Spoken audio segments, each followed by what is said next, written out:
2 days ago, the Prime Minister and Middle East Minister Hamish Falconer welcomed a man named Alaa Abdel Fattah back to the UK. They said they were delighted he's been released by the Egyptian government and that he's now reunited with his family in the UK. Today, Sky News said that the Prime Minister has been criticized for welcoming back Alaa Abdel Fattah. Now, behind these, statements, there has been a lot of controversy and a lot of, discussion and debate about who Alaa Abdel Fattah is and why he's been welcomed by the Prime Minister and the Middle East Minister, also as well as the Foreign Secretary. Now, this is a discussion that we must have.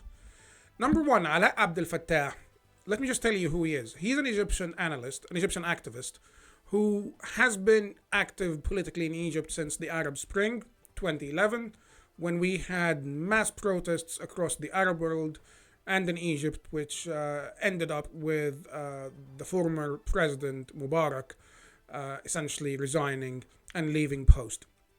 Now, Alaa Abdel Fattah gained prominence during that time, starting January 2011, again when the Arab Spring was peaking, because he was, quite a loud and nasty voice, essentially. No one in Egypt really likes him.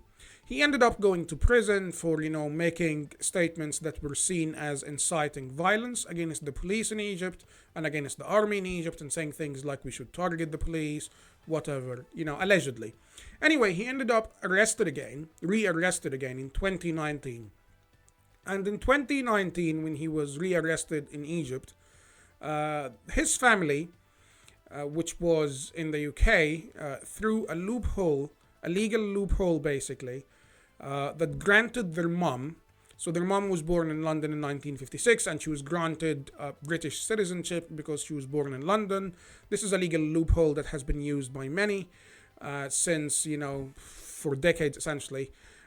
People used to basically decide to go to the UK or go to the US to have their children, give birth in the UK or the US, and your child will get a passport. That's quite handy to use, because it gives you, visa-free travel, and it gives you a lot of legal benefits as a national of the UK or the US. So this is a legal loophole that essentially has been made use of.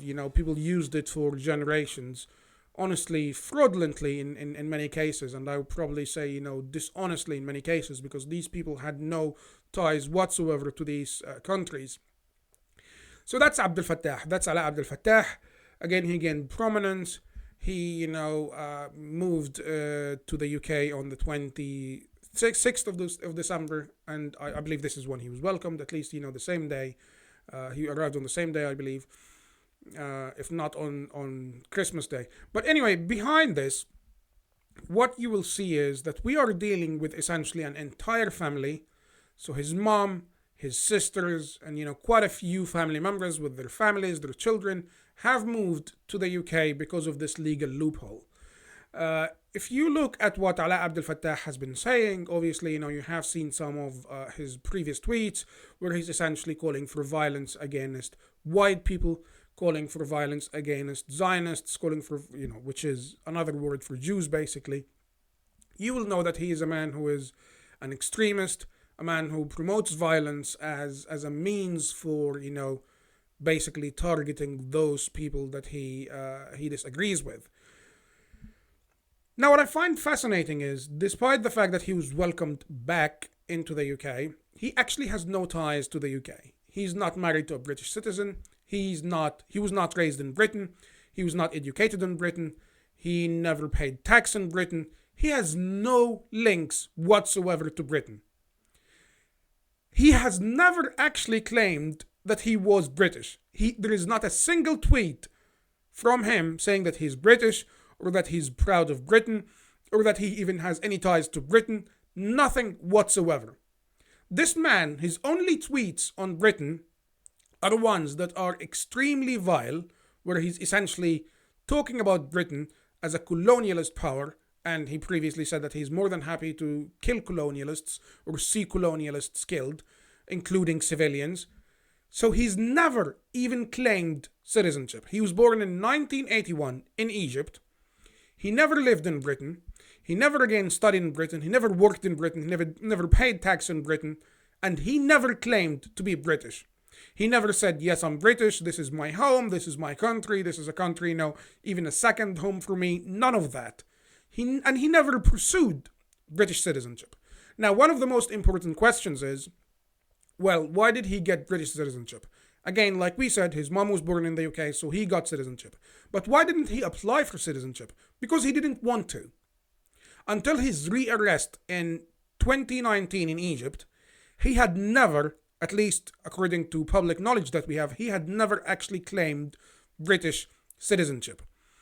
Now, by default, for anyone to apply for British citizenship, as I have done, you need to be in Britain, you need to go and make an application, and you submit your application, and you're here in Britain, and then you attend a ceremony where you swear allegiance to Britain and to the king and his heirs.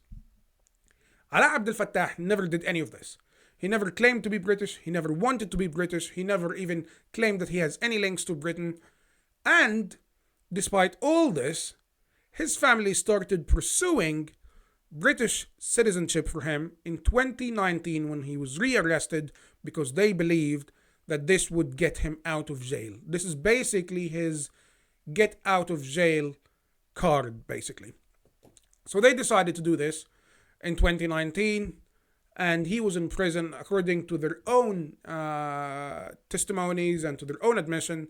He actually was told while he was in prison, congratulations, Alaa, you are now a British national, by someone, who gave him the news, basically, and that the British government is going to be fighting for your release.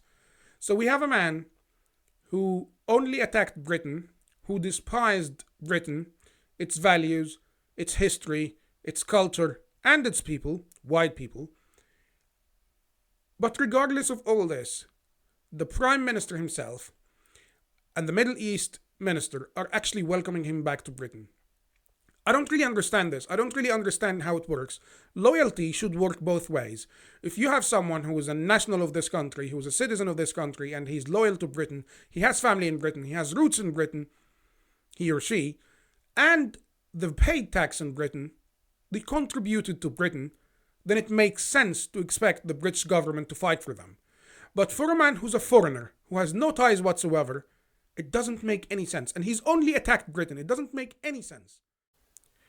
Another important point to make is when you look at what his sister, Alaa's sister, Monesef, said on, again, Boxing Day, the 26th of December, you're going to see that she basically suggested, actually outright, explicitly said that Palestine Action protesters who are in prison and on hunger strike after one of them broke the spine of a police officer by hitting her with a sledgehammer, that those people on hunger strike are political prisoners in Britain and that they should be released.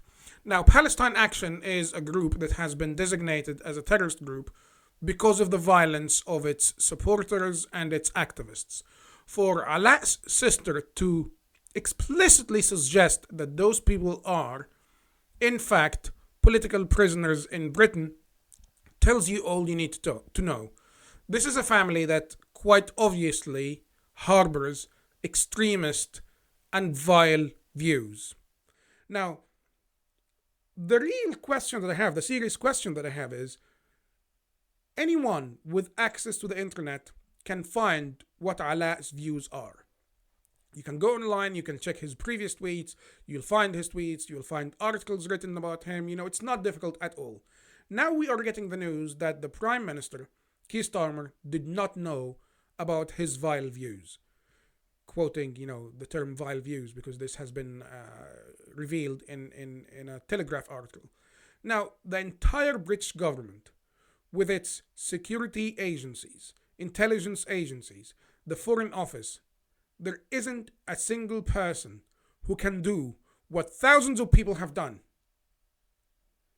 I could find out his views. I could easily go online and research him. Why is the British government incapable of doing what anyone with access to the internet is capable of? This is what I find to be really bizarre here. And this is a serious security threat. Can we really trust the government with keeping us safe? Can we really trust the government with foiling terrorist attacks, espionage cases? Can we? Because we have a man who is actually prominent. His views are all over the internet, and he admits these views. And the British government today, the chief of the government, the head of government, is telling us, oh, he was actually unaware of these views. It's unbelievable, because if you look at this, well, what if this man was some person who wanted to hide his views? I mean, luckily for us, Alaa did not want to hide his views. He's actually very proud of these views. But what if it was someone who wanted to hide these views? What if it was someone who wanted to deceive us? What if it was someone who wanted to mislead us, to hide their malicious intent and their vile views? What would have happened? If it was someone who even invested basic effort and time in hiding their malicious intent and their horrific views, there was no way the British government would have been able to find out about any of this or any of the associated risks. But we have a man now who's prominent and well known for these views, and they're telling us they did not know, which tells you one thing. They didn't even bother with checking.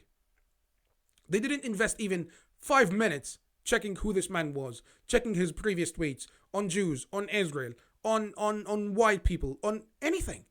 Any of these very widely known views, incitement to violence, none of that matters.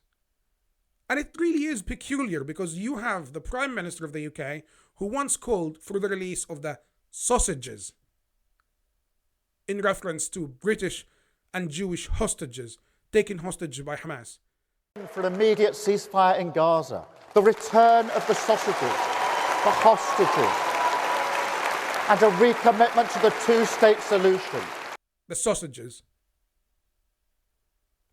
And he doesn't seem to have invested even, half of the effort into the release of British hostages, British Jewish hostages. But he tells us, and his government tells us, that the release of Alaa Abdel Fattah was one of their top priorities. Why is that?